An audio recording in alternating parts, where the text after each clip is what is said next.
सबसे पहले तो हमने जब भी नमाज के लिए खड़े होना है तो अपने गिरेबान और बाजू के बटन को देख लेना है। अपने गिरेबान और बाजू के बटनों को देख लेना है। यहाँ सीने की हड्डी वगैरह नजर ना आए, बटनों को अच्छी तरह ऊपर वालों को बंद कर लेना है। इसके बाद हमने अपने जो हमारे बाजू के बटन हैं इनको भी अच्छी तरह बंद कर लेना है। ये सब ने कर लिए, अभी भी बाजू के बटन खुले हुए सीने के अच्छी तरह, क्योंकि अच्छा तवज्जो ये सारे मेरी जानिब रखें, अपनी बातों के अंदर नहीं रखें, सारे मेरे अल्फाज की तरफ तवज्जो रखें। आवाज आ रही है सबको या माइक है? तो जब भी हम नमाज शुरू करेंगे सबसे पहले हमने अपने बटनों को देखना है कि ये हमारे बटन खुले हुए तो नहीं। इसके बाद हमने अपने बाजू के बटनों को देखना है। और दूसरी और अहम चीज़ ये है कि हम जब नमाज के लिए खड़े होते हैं एक तादाद ऐसी होती है कि जो अपनी शलवार को ऊपर से फोल्ड लेती है, ऊपर फोल्ड कर लेती है, अपनी शलवार को ऊपर से फोल्ड कर लेती है। शलवार को ये मुझे दीजिए चादर है,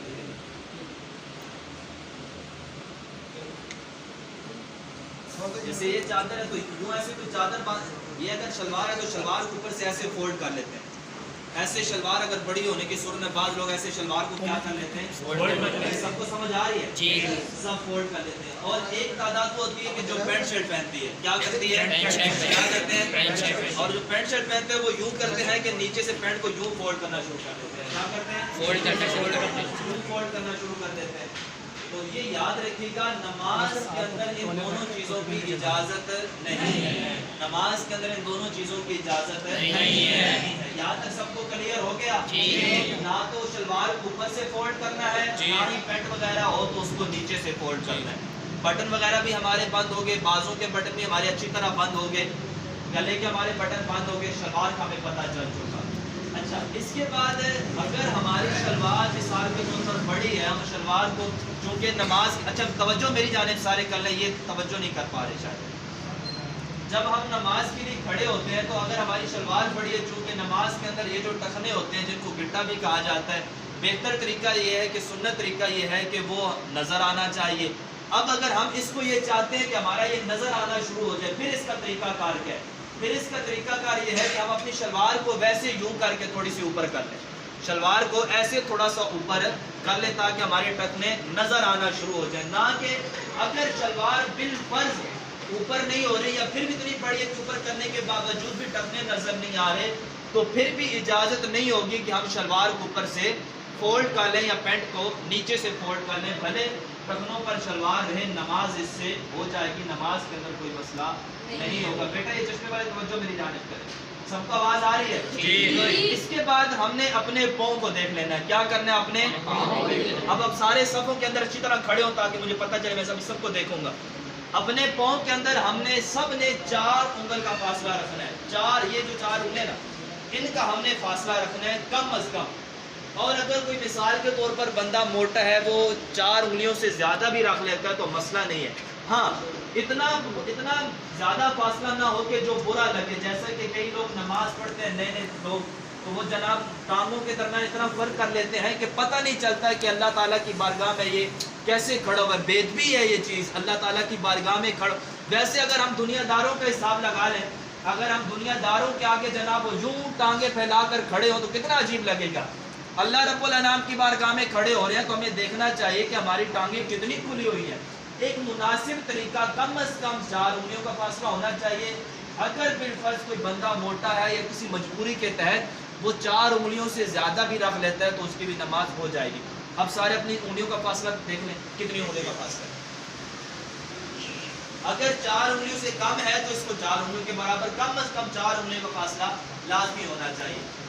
अच्छा, फिर इसमें एक तादाद वो होती है कि जो 4 उंगलियों को फासला तो रख लेते हैं, लेकिन अब सारे मेरे पाँव की जाने देखिएगा, वो यूं करके 4 उंगलियों का फासला रख लेते हैं, यूं करके।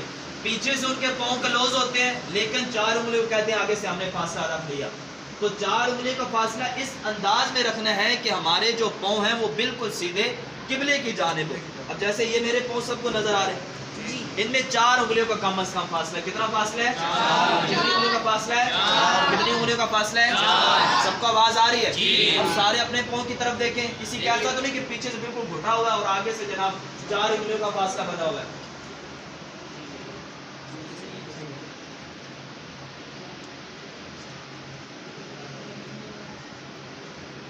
ऐसे झुका के रखना है, ऐसे रखना है। क्या बात है? इसको ऐसे रखना और कुछ भी नहीं करना। समझ नहीं। ऐसे 4 उंगलियों का ऐसे रखना है या फिर ऐसे रखना है। ऐसे 4 रुपये को पास करना है। ये कैसे?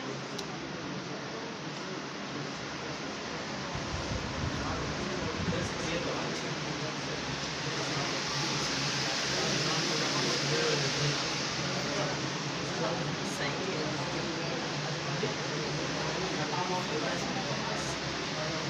वही मैं अर्ज़ करूँ, अगर कोई मजबूरी है, कोई मसला है, तो 4 रुपये से ज़्यादा भी रखो। सल्लू अलल हबीब। अब हमें पता चल चुका कि अल्लाह ताला की बारगाह में खड़े कैसे होना है, ये पता चल गया सबको। अब काम कौन सा शुरू करना है?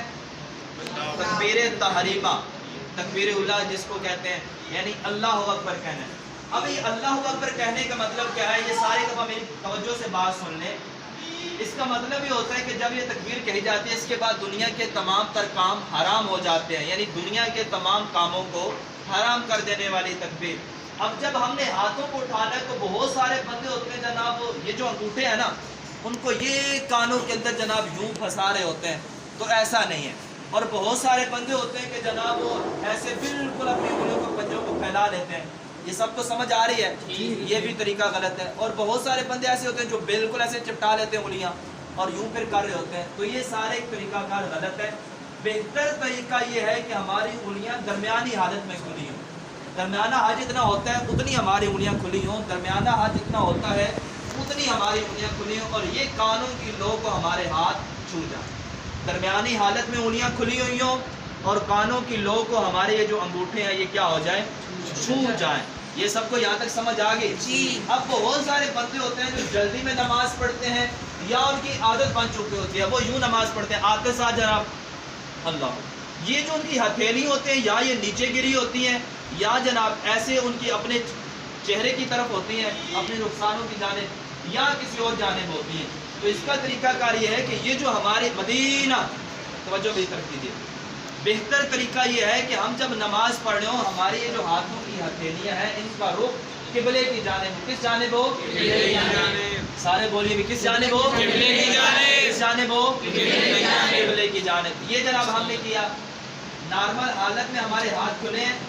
इसके बाद हमारे जो अंगूठे हमने कानों को भी छू लिया और हमारे ये जो हाथों की हथेलियां हैं इनका भी रुख किस जानिब है? किबला की जानिब। और बहुत सारे बंदे होते हैं वो बिल्कुल यूं कर देते हैं, यानी हाथों की हथेलियों का रुख आसमान की तरफ कर देते हैं। ये सारे तरीकाकार क्या है? नॉर्मल हालत में हाथ खुले हुए हों, ना ज्यादा खुले हुए हों ना बिल्कुल जुड़े हुई उंगलियां हों। नॉर्मल हालत में हाथ खुले हों, कान हमारे हाथ हमारे कानों की उंगलियां कानों की लो को लग जाए।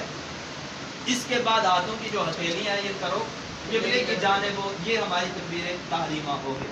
ये सब आप कीजिए।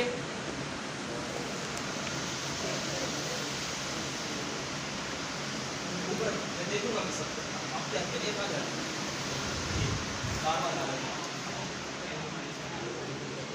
हाथों को सही जान में लाइए ना।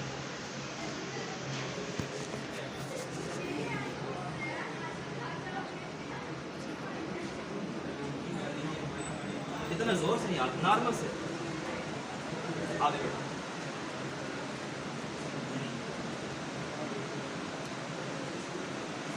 दुनिया नॉर्मल से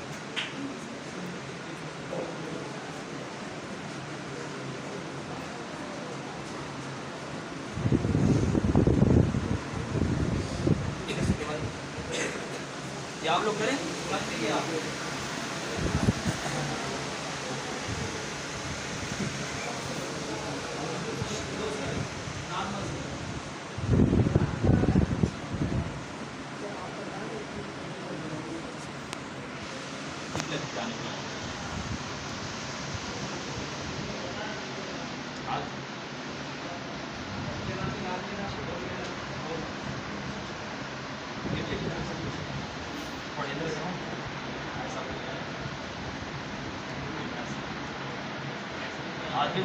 कानों को लगाएं, बिल्कुल हाथ ऐसे करें, बिल्कुल सीधे।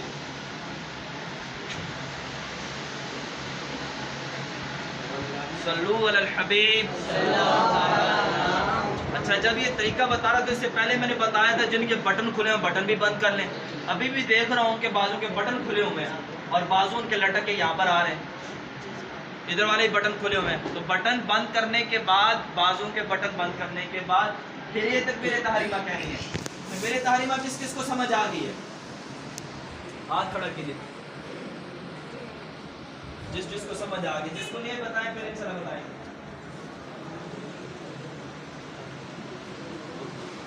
सल्लु अलल हबीब। अब जब हमने ये तकबीर कह ली, अब इसके बाद कौन सा अमल है कि हमने अपने हाथों को बांधना है। कैसे बांधना है? अपने क्या करना है? हाथों को बांधना है। इसका तरीकाकार ये है कि हमारा ये जो हाथ है, सीधा हाथ ये उल्टे हाथ पर हो। सीधा हाथ कहाँ पर हो? सीधा हाथ कहाँ पर हो? सीधा हाथ कहाँ पर हो? सारे तरफ अपना सीधा हाथ उल्टे हाथ पर रखें।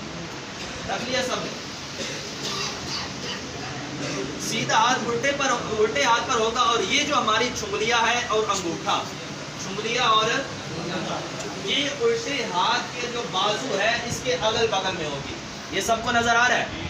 सबको नजर आ रहा है? किस किस को नजर आ रहा है? समझ भी आ रहा है सबको? जी। सीधा हाथ इस हाथ के ऊपर होगा और ये चुंगलिया और अंगूठा ये उल्टे हाथ के कलाई के अगल बगल में होगा और बाकी रहेगी ये 3 उंगलियां। ये 3 उंगलियां भी हमारे इस बाजू के ऊपर होंगी। ये हाथ बांधने का तरीका मालूम हो गया सबको? जी। बांधिए जरा सारे हाथ।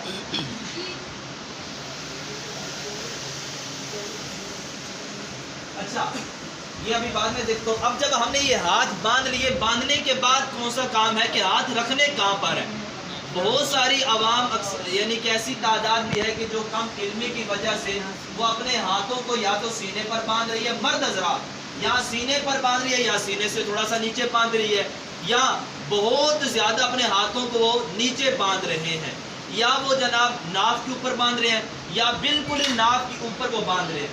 इसका बेहतर तरीका ये है कि हम अपने हाथों को नाक से बिल्कुल नीचे करके बांधें। ना तो ज़्यादा बिल्कुल नीचे हो और ना नाक से ऊपर हो, ना नाक के ऊपर हो, बल्कि नाक से बिल्कुल साथ ही नीचे करके हम अपने हाथों को बांधें। ये सबको नजर आ रहा है? सबको नजर आ रहा है? सबको नजर आ रहा है?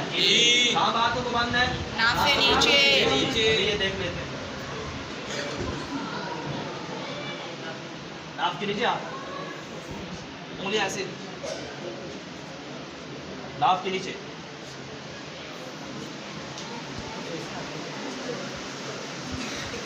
बताया ना कैसे बात करते हैं।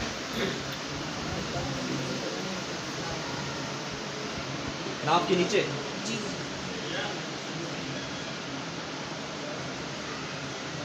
ऐसा ऐसा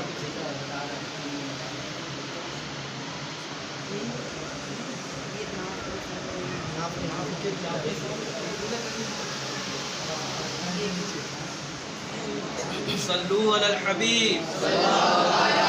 ये पता चल गया सबको हाथ कहाँ बांधने हैं? बांधने कैसे भी मालूम हो गया? अच्छा, किस किस को पता था कि ये सब कुछ पहले? बाज़ ऐसे भी होंगे जिनको पता नहीं होगा। सल्लू अलल हबीब। हमने हाथों को भी बांध लिया। हाथ कैसे बांधने हैं, तकबीर कैसे कहनी है, हाथ बांधने कैसे हैं। अब ये पता है कि अंदर पढ़ना क्या क्या है? ये पता है सबको अंदर पढ़ना क्या है? अल्लाह अकबर कहते हुए जब हमने हाथों को बांधना है तो हमने क्या करना है? क्या करना है? फिर अलहम्द शरीफ के बाद साथ बिस्मिल्लाह, अलहम्द से पहले तावुज़ बिस्मिल्लाह, फिर इसके बाद सूरह फातिहा और सूरह फातिहा के बाद कोई सी भी सूरत, और या 3 छोटी आयत या 1 बड़ी आयत। इसके बाद हमने क्या करना है? रुकू। इसके बाद क्या करना है? रुकू। इसके बाद क्या करना है? रुकू। इसके बाद क्या करना है? रुकू। अच्छा, रुकू जब करना है तो रुकू का तरीका ये है कि हमारा ये जो घुटने हैं, हमारा ये जो घुटना है, और मैं रो प्यास दूसरों को लग रही है, हमारा ये जो घुटना, ये जो हमारा घुटना है, हमने अपने ये जो हाथ की हथेली है ये बिल्कुल घुटने के ऊपर रखनी है, बिल्कुल। अभी सुन ले एक दफा तरीका, फिर इंशाल्लाह करते हैं।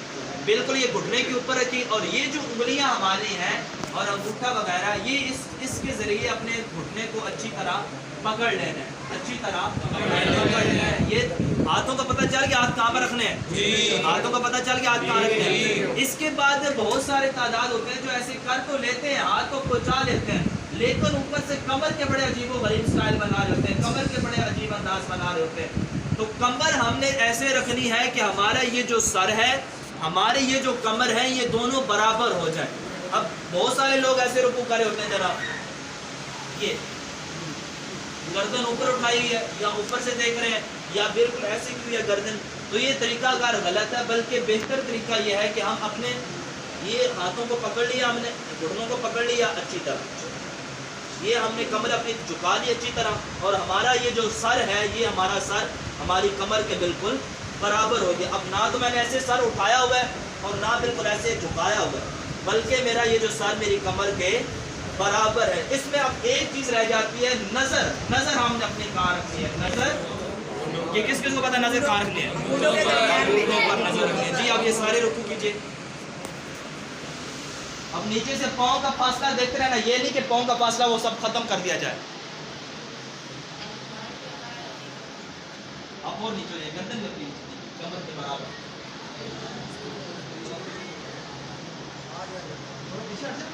आप गर्दन आप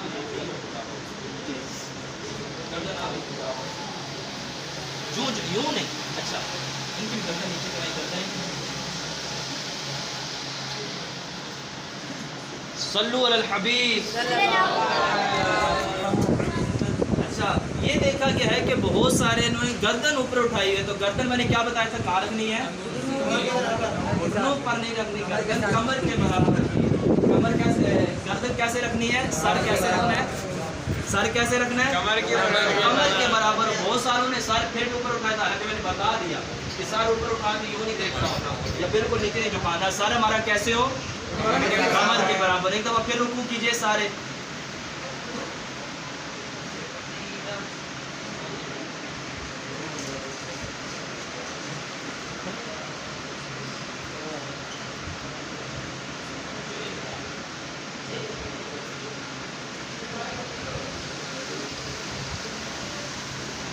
नीचे से अपने पाँव का फासला भी देख ले, जो फासला बताए तो उसी के मुताबिक फासला वगैरह हो।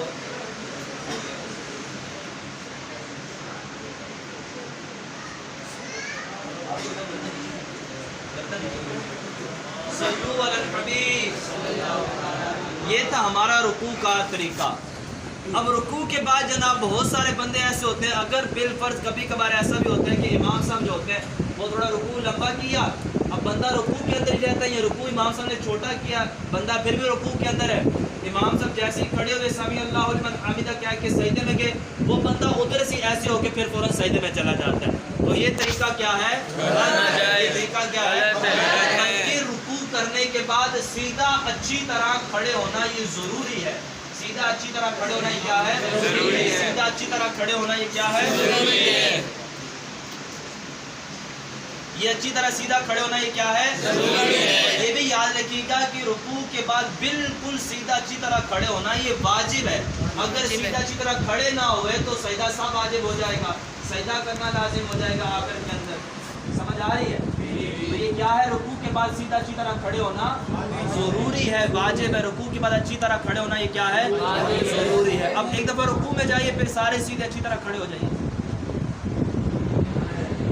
रुकू भी उसी तरह करना है जिस तरह पहले बताया था।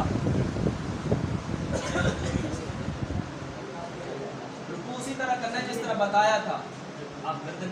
अब सारे रुकू से खड़े हो जाए। कैसे खड़े होना है जी। अब इसके बाद सजदे में जाने का अमल है। इसके बाद क्या है, इसके बाद कौन सा अमल है, इसके बाद कौन सा अमल है,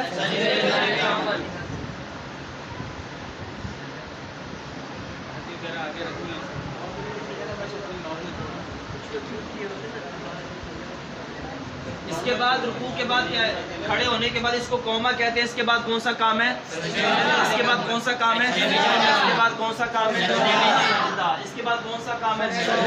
अच्छा बहुत सारे बंदे ऐसे होते हैं कि जो जनाब जैसे इमाम साहब सजदे में गए दिन के थके आ रहे होते हैं, जैसा भी होता है जनाब, एकदम धड़ाल से जहाँ नीचे गिर पड़ते हैं, उनको पता ही नहीं वो मस्जिद के अंदर आवाज़ पैदा हो रही है, तो इससे भी मना है मस्जिद के अंदर आवाज़ पैदा करना।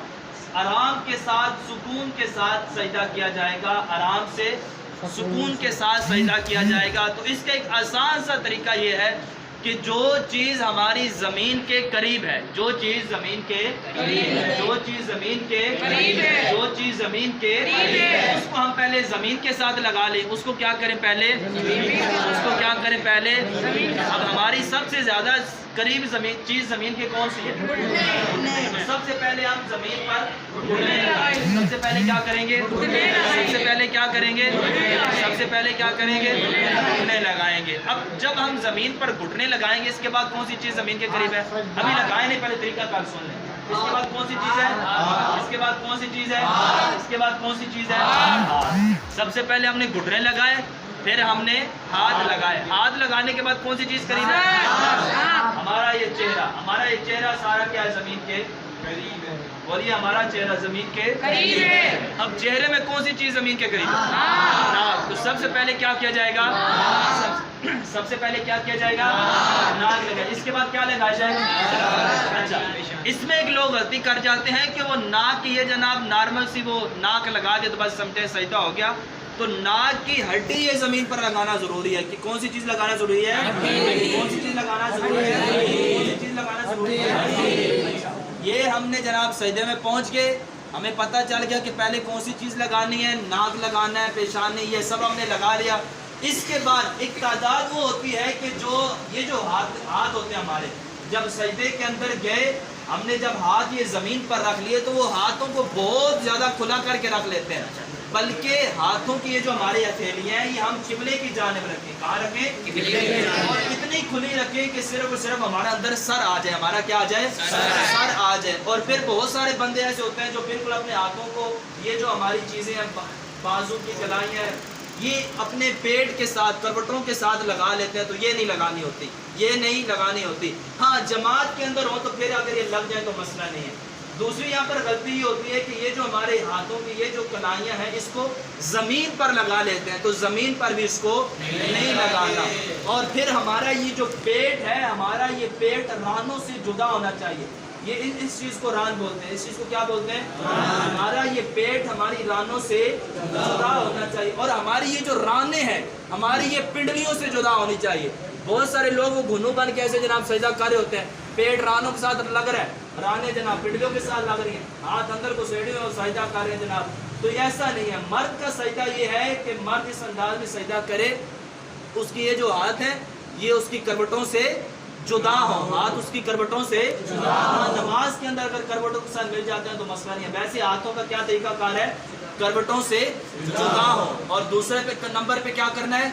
हमारा ये जो पेट है हमारी रानों से जुदा हो। हमारा पेट हमारी रानों से जुदा हो। हमारा पेट हमारी रानों से जुदा हो। हमारी रानें हमारी पिंडलियों से जुदा हो। हमारी रानें हमारी पिंडलियों से जुदा हो। अब बाज बंदे इस पर अमल करते करते जनाब वो बहुत ज़्यादा से ऊपर करके सजदा कर रहे होते हैं, तो ये भी तरीकाकार गलत है। बल्कि नॉर्मल हालत में, नॉर्मल अगर ये काम करें तो बड़ा अच्छा बेहतरीन सजदा अदा हो जाता है। अब ये सारे सजदा कीजिए। ये लाइन वाले भी रुक जाए, ये लाइन वाले रुक जाए, ये खड़े हो जाए।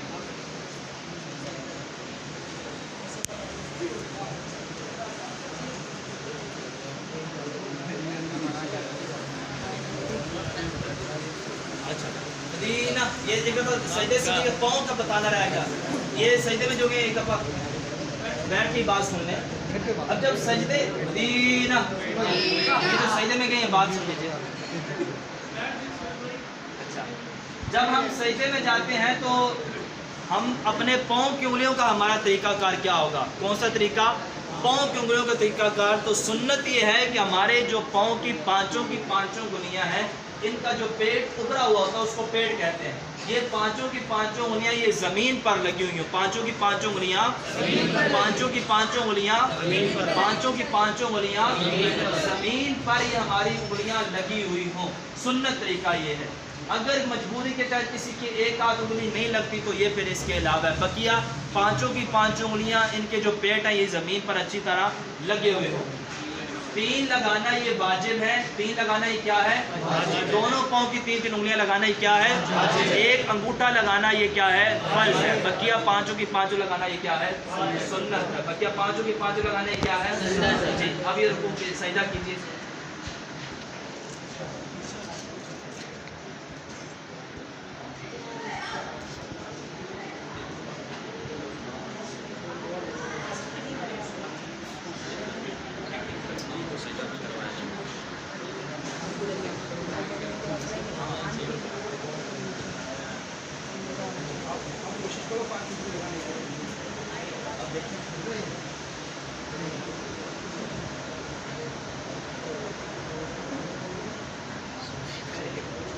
अच्छा, इसके अंदर एक गलती सजदे में रहकर ही बात सुन लीजिए। एक गलती ये कर रहे हैं कि उन्होंने हाथों को बहुत ज़्यादा फैलाया हुआ है, तो हाथ नॉर्मल रखने और हाथ किबले की जानिब, वो किसी ने बिल्कुल वो जनाब पेशानी दबाई हुई हाथों के साथ, नॉर्मल हाथ रख के किबले की जानिब हाथ जी। अभी भी ये इनकी पाँव की उंगलियां अच्छी तरह लगाएं, लगा लें फिलहाल ऐसे।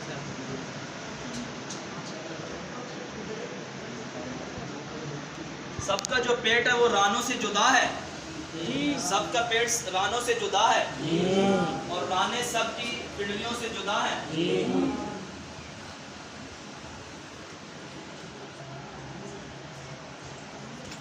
सल्लल्लाहु अलैहि हबीब सल्लल्लाहु अलैहि वसल्लम। यहाँ पे जब सजदे में जाएंगे और जमात के अंदर होंगे तो फिर यूँ कोनियाँ नहीं खोलनी, ठीक है, ताकि बात साथ वाले को तकलीफ ना हो ना। अब आप लोग इस तरफ और जमात के अलावा फिर यूँ कोनियाँ खुली रखनी है अपनी सजदे में, उस तरफ मुँह करके सजदा किया।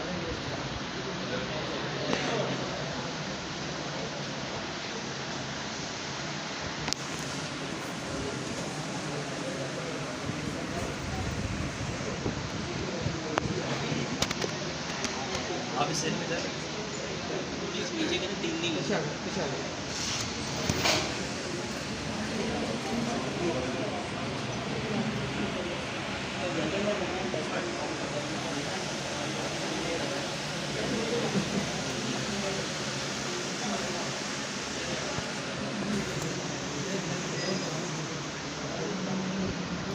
सल्लल्लाहु अलैहि हबीब जी।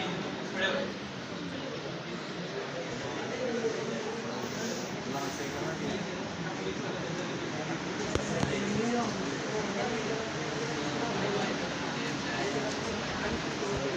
उसी तरह से बना लीजिए दोबारा, भी तरीका कार हमारा रहता है, जल्दी से बना लीजिए। उसी तरह लाइनें बनी खड़े हो जाएंगे, तरीका कार हमारा मुकम्मल हुआ नहीं है।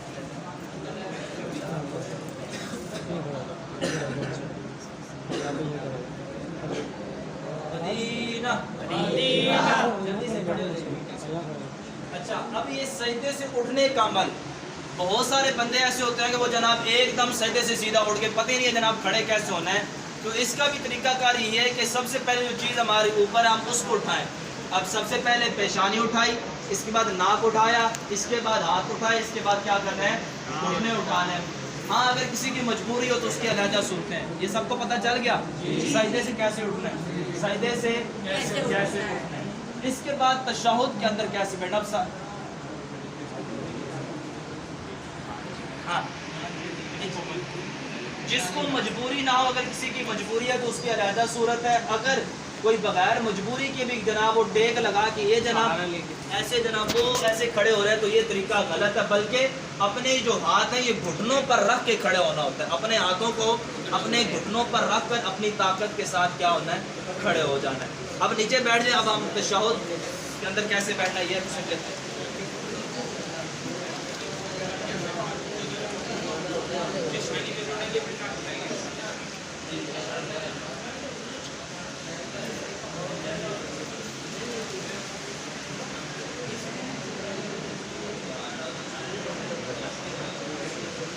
जैसे ये बैठे हैं तशहुद में जैसे बैठे। सल्लु अलल हबीब। इसका तरीकाकार ये है कि जब हम तशहुद के अंदर बैठेंगे, कादा के अंदर बैठेंगे तो अपना सीधा पाँव खड़ा कर लेंगे। सीधा पाँव क्या कर लेंगे? सीधा पाँव क्या कर लेंगे? सीधा पाँव क्या कर लेंगे? सीधा पाँव क्या कर लेंगे? और जो उल्टा पाँव है उसको बिछा कर उसके ऊपर बैठ लेंगे अच्छी तरह। सारे इस तरह बैठ जाए, सीधा पाँव खड़ा करके उल्टे पाँव पर बैठ जाए।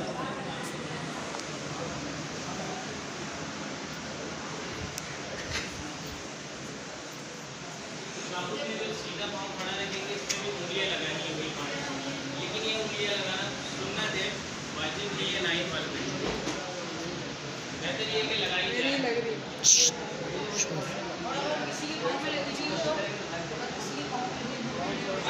सजदे में तो लगानी है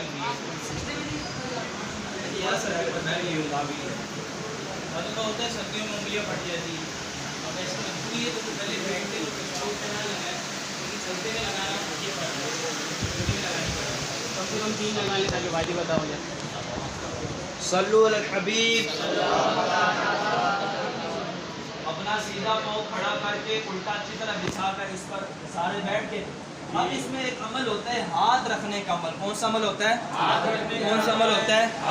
अच्छा, बहुत सारे बंदे मेरी जानिब रखेगा, देखिएगा वो उनने अपने हाथों को यूं करके जनाब रखा होता है, यूं ऐसे करके उन्हें रखा होता है, तो ये तरीका का गलत, और बाजू ने बिल्कुल वो यूं करके रखा होता है, तो ये भी तरीका क्या है?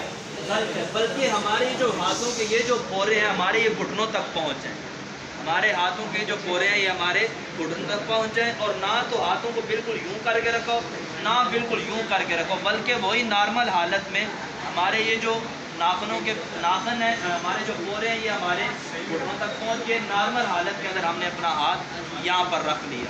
ये सबको समझ आ गई जी? ये अपने हाथ रखिए ज़रा।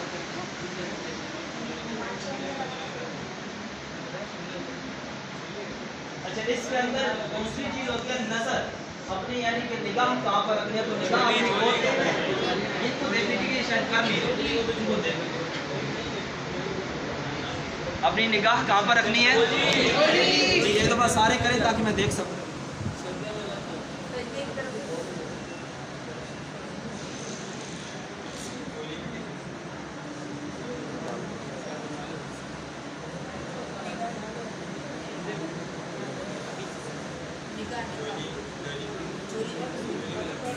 सल्लु अलल हबीब। ये हमने कादा के अंदर बैठना कैसे ये भी हमें पता चल गया, और निगाह कहाँ रखने ये भी पता चल गया, हाथ कैसे रखना है वो भी हाथ कैसे रखना है वो भी पता चल गया। अब एक अमल होता है सलाम फेरने का, आखिरी अमल। कौन सा अमल होता है? कौन सा अमल होता है? कौन सा अमल होता है? अच्छा, इसमें एक बड़ी अहम चीज़ रहेगी, अपनी उंगली उठाना, गवाही पर अपनी क्या करना, गवाही पर अपनी क्या करना, उंगली उठाना। तो इसका तरीका ये है कि ये जो हमारी दो उंगलियां हैं, छोटी उंगली के साथ वाली जो उंगली है, इसको हम ये कर लें कि अपनी ये जो हमारी तली है इसके साथ मिला लें, बकिया अंगूठा और ये बड़ी उंगली इसका हल्का बना लें, और ये इस एक उंगली को क्या करना है, खड़ा। ये सारे जरा एक दफा करें। ये अपनी 2 उंगलियां इधर देखें, ये अपनी 2 उंगलियां इसके साथ में ला ली जाए, इन 2 उंगलियों का हल्का बना लिया जाए, और एक उंगली शादी की हमारी अलग हो। ये सारे ज़रा बनाइए, ये बना लिया सबने। अच्छा,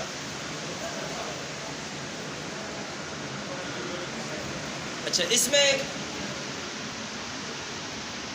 तीनों बच गए, इसको यहाँ अंगूठे के साथ, इसको अंगूठे के साथ लगाना है, जो बड़ी उंगली है इसको अंगूठे के साथ लगाना है, और ये जो 2 छोटी उंगलियां हैं इनको हमने हथेली के साथ मिला लेना है, और बड़ी उंगली और अंगूठा इसका हल्का बना लेना, और शहादत की उंगली हमारी अलग होगी। ये सारे यूं कर लीजिए। ये सबको समझ आ गई है? इसके बाद अशहदु अल्लाह, जैसे हम ला कहते जाएंगे हमने अपनी इस उंगली को क्या कर लेना है, खड़े कर लेना है, अपनी उंगली को क्या कर लेना है, जैसे अशहदु अल्लाह कहते जाना है, ला पर जैसे पहुँचते जाएंगे हमने अपनी उंगली को, जैसी ला पे पहुँचते जाएंगे अपनी उंगली को क्या कर लेना है, अशहदु अल्ला इलाहा इल्लल्लाह, जैसी इल्लल्लाह पर पहुँचना अपनी उंगली को फ़ौरन नीचे कर लेना, और फ़ौरन हाथों को खोल लेना। इसके अंदर बहुत सारे बंदे ये गलती कर जाते हैं कि वो जनाब उंगली खड़ी करके हिलाते रहते हैं, ये तरीका गलत है, और बाज़ उंगली को यूँ हिलाते रहते हैं, ये भी तरीका क्या है, गलत है। बाज़ इस उंगली को 2-3 बार खड़ा कर देते हैं जनाब यूँ, तो ये भी तरीका क्या है, गलत है। बेहतर तरीका और सही तरीका क्या है, अशहदु अल्लाह पर उंगली को खड़ा करते जाएं, और इल्लल्लाह पर उंगली को फ़ौरन नीचे गिरा दिया जाए, और एक मरतबा ही खड़ी की जाए, ना कि इसको बार बार खड़ा किया जाए या इसको हिलाया जाए। जी ये सारे कीजिए।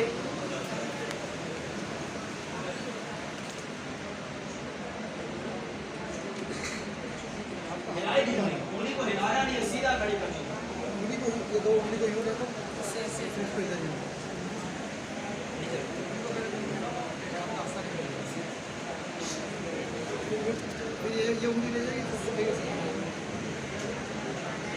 सल्लू अलल हबीब।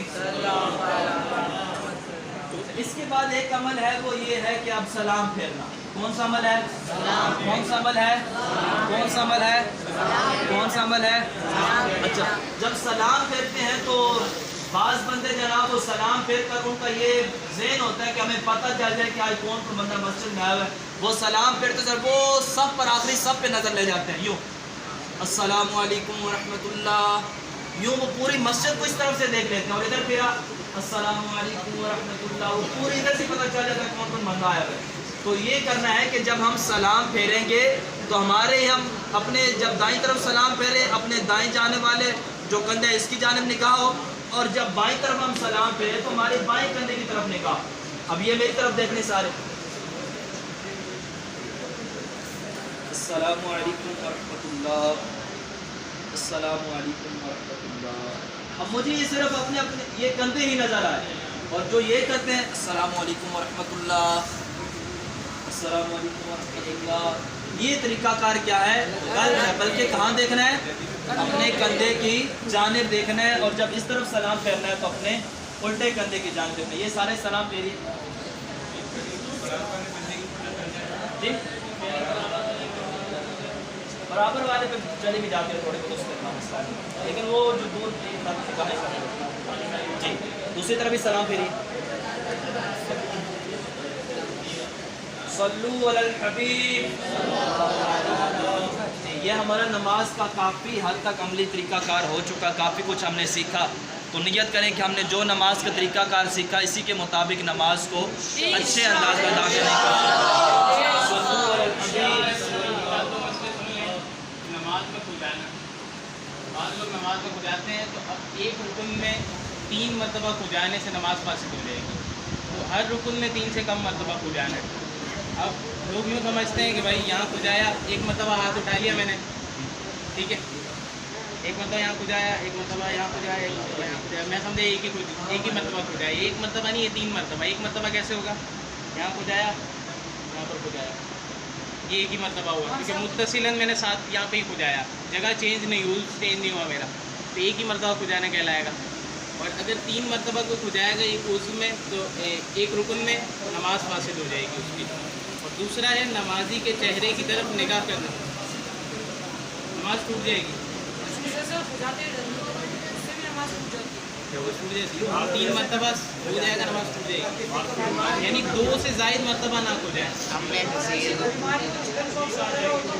उसका हल ये है ना कि आप जैसे मिसाल के तौर से किसी को ज़्यादा खुजली हो रही, कोई बीमारी है, आप अभी किरात कर रहे हैं, किरात करके आपने यहाँ खुजली हो रही है 2 मरतबा कर ली, अब रुकू में गए फिर 2 मरतबा जहाँ हो रही है वहाँ कर ली। इसी तरह हर रुकन में आपको इजाज़त है ना 2 मरतबा की। इसका मतलब ये नहीं हर रुकन में खुद जाते ही रहेगा, वो हाजत तो वो। अच्छा, और एक और मसला कि नमाजी के चेहरे की तरफ देखना। हमारे यहाँ क्या होता है कि जिस तरह नमाज़ पढ़ के बाहर निकले तो अब यूँ खड़े हो जाएंगे, पीछे नमाज़ पढ़ रहे यूँ करके पीछे लाइन लग जाएगी, लोग खड़े होते जाएंगे। नमाजी के चेहरे की तरफ निगाह करना ये भी जायज़ नहीं है। तो इसलिए इस चीज़ की एहतियात करें कि अपनी जगह पर या नमाज़ पढ़ लें या खड़ा ही होना है तो यूँ करके हो जाए, जैसे ही वो नमाज़ ख़त्म करी वो देख लें पीछे निकल जाए। तो लोग यूँ करके खड़े हो जाते, पूरी लाइन देख रही होती है उसको। अब उस बेचारे को भी जल्दी लगी होती यार मैं जल्दी से ख़त्म करूँ ताकि ये निकलें। तो ये जायज़ नहीं है नमाजी के चेहरे की तरफ निगाह करना।